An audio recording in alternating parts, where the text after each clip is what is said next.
Bonjour à tous, bienvenue dans la suite des mésaventures fantastiques de Jacques Seller dans son roman De l'autre côté du miroir, l'envers du décor.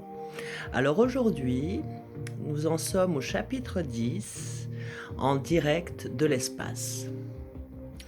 Quand la nuit était tombée sur la ville et que le ciel était étoilé, j'avais repéré 3 étoiles en triangle, et j'attendais de ce fait un vaisseau provenant de l'espace. Alors je chantais dans ma tête pour les appeler comme un message ou vibration permettant d'émettre un signal.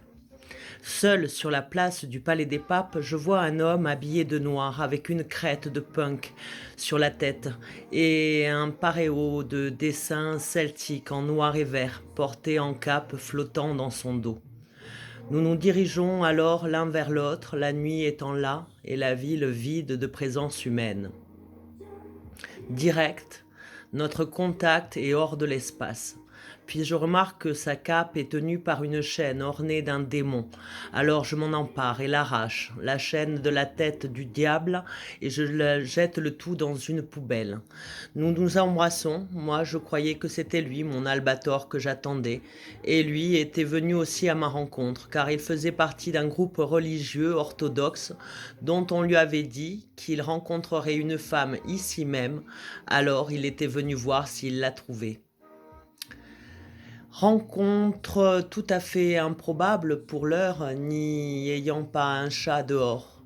Alors je pars avec lui, bras dessus, bras dessous, en direction de la place de l'horloge, mon bouquet de plantes médicinales cueillies précédemment à la main. Nous arrivons chez lui, un petit studio bien crado, quand même, mais c'était pas important. Là, il m'explique qu'il récupère des fringues dans la rue, me dit qu'en portant ses fringues à l'envers, c'est un moyen de passer en dimension magique. Puis, plus tard, il me tend ses 2 mains, avec dans chaque main un cachet, une de couleurs différentes, entre lesquelles il fallait que je choisisse. Un petit côté Matrix, l'affaire. Après la lecture de quelques paragraphes de sa Bible orthodoxe, je crois que j'ai peut-être usé de lui sexuellement cette nuit-là. Le lendemain, peu de temps après le café, il m'emmène près de chez lui, dans un cabinet de sa psy, et nous attendons tous deux sur la banquette de la salle d'attente, sur la rue au premier étage.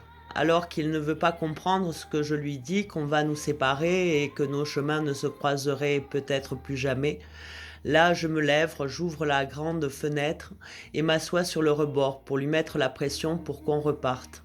Et là, en fait, c'est allé assez vite.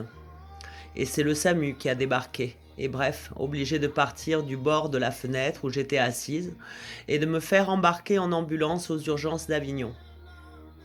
Bien évidemment, comme je l'avais annoncé, je fus séparée de mon mec de l'espace et la porte de l'ambulance s'est refermée sur lui. Aux urgences, on m'a collé mon brancard contre un mur dans un couloir et on me file un kiri, du pain et une compote car j'ai faim.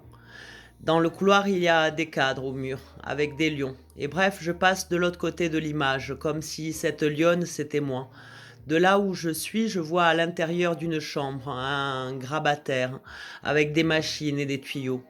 Direct, je saute de mon brancard et me dirige au chevet du vieux pour débrancher les machines afin de réinsuffler la vie en lui.